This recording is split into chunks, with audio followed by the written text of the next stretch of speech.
Hi people, this is Gio of Aroundtable and Gio's from Gio's Real World, and I'm wearing my Superman glasses. Yeah, who am I? I'm Gio. Superman. Gio. Yeah, I'm gonna wear these glasses until the end of the Superman, then I'm gonna wear all the other glasses, even this one here once in a while. Okay, this will be Superman number 3, Gio's version, okay? So what happens, it'll start with something's happening in the Phantom Zone. And in the Phantom Zone, you see the Eradicator. Now, if you read some of my Justice League, okay, that I did already from before, that the Eradicator is this computer system that's keeping the Kryptonians alive in the Phantom Zone, but has its own agenda now, okay? Because you don't know how long, if time goes there slower, faster, or he got damaged, whatever it is, he has his own agenda to be pure and this and that, okay? So he sends these because now he finds out, okay, through his little analyzation and everything, that Superman is a real Kryptonian.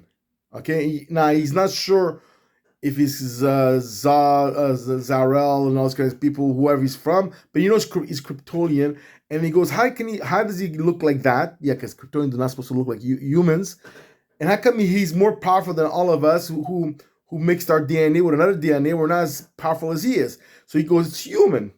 So now he sends all these tubes in space to steal more human DNA. Now, what happens, if you see conspiracy theories of the UFOs, they were seeing some videos that was blurry vision.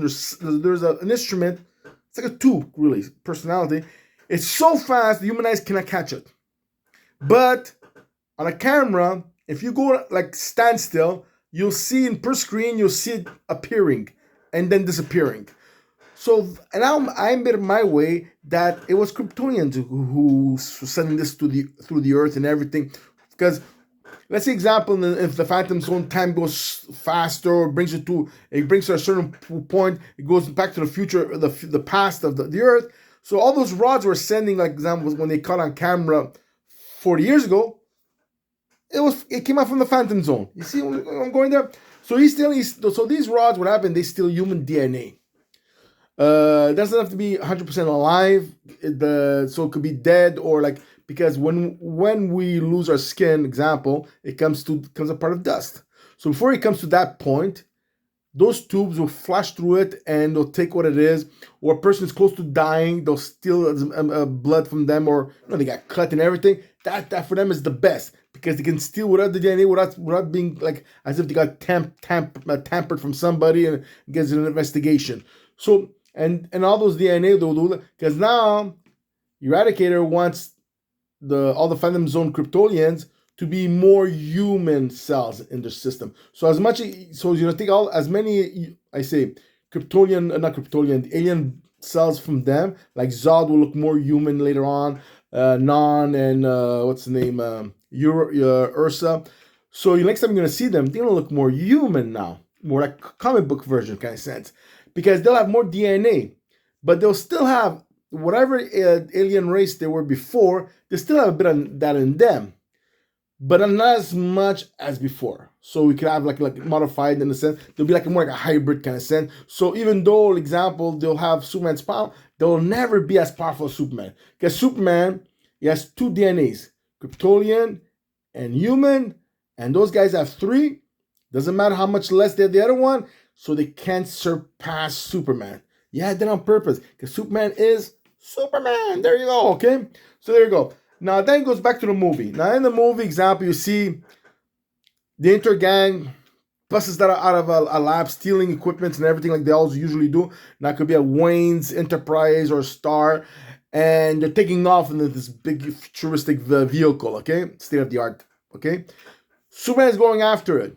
But all of a sudden, you see it gets blasted, grounded to the floor, and it's all those Lex Luthor's people, but nobody knows it's Lex Luthor's whatever, because he has now finally he reveals the armor of the Kryptonian armor. So now they're fighting Superman now. So and they're saying out loud, he goes there, Superman is an alien, and you see like a pre-taped video of you see a video of Lex, okay, and telling everybody, goes, these are my state-of-the-art armor, which is not true because you know where he got them, and goes, and we found out that Superman is an alien. and he's not from this planet. This is this. He goes there. We don't know his intention on Earth. Does he want to invade us? Does he want to? He goes. He's trying to be here. Like, is he the Trojan horse to go into Earth to weaken us, and then and all his race invades us? Goes Lex Luthor and his corp. We're gonna stop him. We're gonna put him down as how the most fastest way possible, which means he wants to get rid of him. He wants to kill him completely, okay? But he doesn't sound like that, okay? So all of a sudden, so Superman is fighting, but he's not fighting with his heart because he's saying, "Damn, it's true, because I lied. I delayed about saying I'm an alien. I'm not 100% human. Well, because he's not but he doesn't know that he has DNA of human DNA, but not to so extreme. And so he you see he's not fighting with his heart. But all of a sudden, example, so you see Lex Luthor, he's having so a couple minutes later, you see he's having a big meeting with the press, and he has his armor and everything, And he goes, "I told you, Superman." And he goes, "I'm your best hero. I'm here to protect Metropolis." Blah blah blah, and all that. Then Lois Lane then goes, "And nobody can say wrong what I did. I'm the man for the people." Goes, nobody can deny that. And Lois Lane goes there. Now this don't forget, Lex Luthor being he think he has checkmate and everything. He forgot Lois Lane. So he has on like Metropolis, almost like New York, has a big young screen. He took out, most of them belongs to him. So it's like live on TV outside. Like you be walking outside and you see it. And Lois Lane goes, "No, I'm going against you. You are the leader of Intergang." "What? That's fake news." Yeah, I like saying fake news. Not really, but You go, "That's fake news. Where you get your corporation?" And you go, "I have the facts, this and this." That's not any fact and everything and that. Go to the point. Remember that space, that Intergang future high tech jet plane, whatever, took off with the weapon.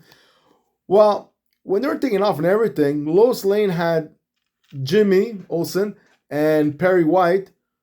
Because Perry White he goes, "I'm gonna help Lois Lane," because Lois Lane didn't know who to trust.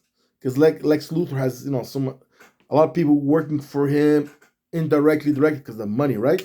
They'll give him pay and everything. So what happens? They find out where the thing was going, and they were able to track it down. And when they went there, they see Lex Luthor with a suit and everything, and he's telling them what to do and everything. And then he looks at the time. He goes there. Oh. And because it's predated, right? Pre-timed. So he goes, "Okay, I gotta go to the meeting," and he presses a button on his chest, whatever, and the armor comes out, and he flies off. He goes to the meeting with the same armor. So Lois Lane shows that. "Yeah, but goes there," and then it goes there. "Oh yeah, so now you're gonna tell him that his alien race brainwashed us doing all this kind of thing, CGI and everything." Now you look at it and you see Perry White, and he goes like he's talking to the camera. "I'm Perry White. This is the newspaper of today, and this is the time, and this is this." So he couldn't do nothing about it. And Lex Luthor goes there, "You guys are all conspiracy to the alien race, and I'm gonna..." Now Superman is seeing this thing. All of a sudden you see like before you had no hope, nothing. All of a sudden his energy of people like believing in him and everything, people screaming out, "Superman, help us against this stupid tyrant Lex Luthor. You gotta dethrone this guy from us." He goes, "You're our true hero." Superman gets revived. He feels rejuvenated and everything. Now he's fighting back. Now those armors, they thought they were indestructible, but Superman is ripping apart because they were state-of-the-art Kryptonians. But there were no Supermans in that planet, or no Kryptonians can have that Superman power kind of sense. So he they got fast story, long story short, he destroys him, Then Lex Luthor is like, "I don't care." Goes, "I'm gonna show you. I'm the powerful." Goes, "This city is mine, my way. If I gotta do it my way, I'll do it my way. But before I do that, I gotta get rid of that stupid guy with this armor." And he takes off. So he's fighting against, now Superman sees him. So Superman goes, "What are you gonna do?" So his armor, he can fire red sun beams. Yeah, so it makes Superman weaker. So Superman is like getting the rays. He's trying to fight his own heat ray to deflect because he's getting weaker. This and that. Then when he's punching blow, when Lex Luthor punches him, he sees like green energy popping out, And Superman goes, "Holy crap, that's kryptonite." because he's still, he's still, or maybe you can have him talking to Zod. How you want to do it? It's kryptonite energy ray, right? So he takes kryptonite energy ray, so he's fighting, and he's getting weaker and weaker and weaker. Then you see like Lex Luthor, all of a sudden, like he's really destroying Superman, and he ends up at a certain point. He just punches Superman, and he rams to the floor, and Superman's like he's half whatever, he's half damaged and everything. And now Lex Luthor's about to go there. Now you could do something like that distracts Lex Luthor for a couple of seconds, like somebody fighting a bazooka gun, or a military there goes, Lex, get out of the city, or the police or whatever. Enough time that Superman, when he's on the floor, he's all bleeding and it's this damn. The Project Cadmus. Remember, those are the ones who created Superboy clone in the 1993, which he was called Con-El. Yeah, I don't remember everything, but I remember half of it. Okay, so that's the project thing, and the blood. When you go to like they grab Superman and they lift him up with the raw whatever, all these military not military scientists, plus they have certain technology, they're able to lift Superman because he's not exactly a light person, and they bring him to the lab. When you go into that lab, you start noticing it. It looks almost identical, and it is identical to the thing that 2 days later, 2 weeks later. I said, yeah, was it 2 weeks? 2 weeks later, when the Superman's blood tubes takes out. So in case you look at a table, you're gonna see tubes empty, and you're gonna see one is still full because it's still there. 2 weeks from now in the fridge or whatever, it's gonna disappear. So anyways, I'm gonna stop there now. I'm gonna do part 2 because it's already 12 minutes. So Geo out for Superman number 3, part 1, and part 2, well, will be right after this when I stop. So bye guys, I'll see you in part 2.